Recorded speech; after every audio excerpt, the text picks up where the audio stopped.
Your business traveler in your example would have flown from Arlington, Virginia to Seattle, and she would have stayed and had her family then fly out to meet her, and they would have stayed and not flown back here. So if you fix that, I think we'll be all right. Now, in your written testimony, you state that UAS will be fully integrated in the airspace in 2050. In your view and NASA's view, looking at your research, what's the first and most important step to make that happen? Well, the things we're working on with the UAS and the NASA activity, NASA's been involved with integration of unmanned aircraft for the past 20 years. The latest effort is UAS and the NASA. The key technologies that we're working on is detect and avoid to assure the piloting community and the FAA that UAS can detect and avoid autonomously or with equal acuity as a human pilot other aircraft in flight. So in airplanes now, there's, you call it detect and warn, I suppose, detect and warn the pilot. How advanced are we in the detect and avoid technology deployment? The detect and avoid technologies come along well.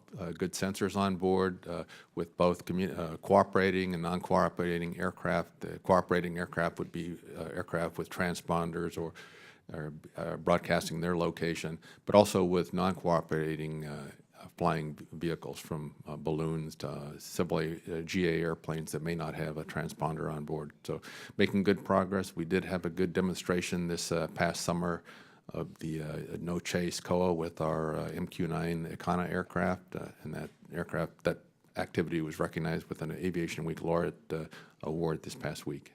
Okay. Ms. Cooper, you're on the Remote ID or Remote Identification Aviation Rulemaking Committee in 2017 for the FAA. Why do you think it's taken so long for the FAA to get that rulemaking in place? Thank you for your question, Chairman Larsen. I can't speak for the FAA, so I'm also wondering why it's taken so long since industry as a whole provided great recommendations on how to roll out remote identification. I understand there are security agencies that also need to take a look and weigh in on the rule. I'm hoping that this committee can help us, unlock the rulemaking for remote ID so we can move forward. So explain to the members what moving forward means. Why is remote ID a remote ID rule needed? Thank you for your question. A couple of years ago, the FAA was ready to put out a proposed rule for operations over people, and it was clawed back due to security agency concerns. The concept was, today we understand if we see a drone flying over a crowd, we understand it's illegal, so we know that that's a threat we need to take action against. But if everyone's generally allowed to fly under a rule over people on a regular basis, it'll be very difficult to discern a friendly drone, say operated by a news agency versus a rogue drone looking to do some harm. And so the idea is, let's implement remote identification requirement across the board with UAS operators so that law enforcement can easily identify through the electronic license plate who's operating in the airspace and to understand if they're a threat or not. Thank you. I think we ought to look further into that. Mr. Dorado, what's different about Overture compared to SST?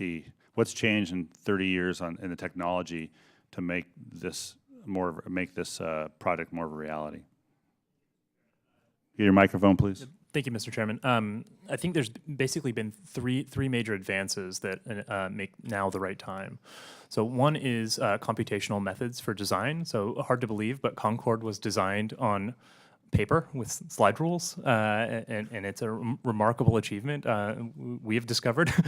We continue to be impressed with what the engineers of that era were able to accomplish in designing a Mach 2.0 airliner with Concorde. With computational methods, we can do sort of a virtual wind tunnel test daily. Run several in parallel, whereas these wind tunnel tests took 6 months of time and several $1 million for Concorde to do. So we can iterate more quickly and improve the aerodynamics. Another huge advance is improvements in materials. So Concorde was designed out of aluminum. Aluminum is very expensive to tool in a way that that has the flowing shapes that our aerodynamicists require, and it also does not hold the thermal stability is not as high. So Concorde actually would grow over a foot in length over the course of each flight, and then shrink as it as it cooled off. And then the third major advance is in propulsion technology. So jet engines get better at a rate of about 0.5% to a percent every year, which over 50 years is a non-trivial improvement in fuel efficiency and so on. So whereas Concorde flew with 4 turbojet engines with afterburners, we're down to three engines with modern turbofans and no afterburners. So it's much more fuel efficient, it's quieter, and it pollutes a lot less. So it's just huge advances applying the subsonic improvements of the last 50 years to a supersonic design, and we look forward to innovating in the future with supersonic specific technologies. But none of those are needed for the first model.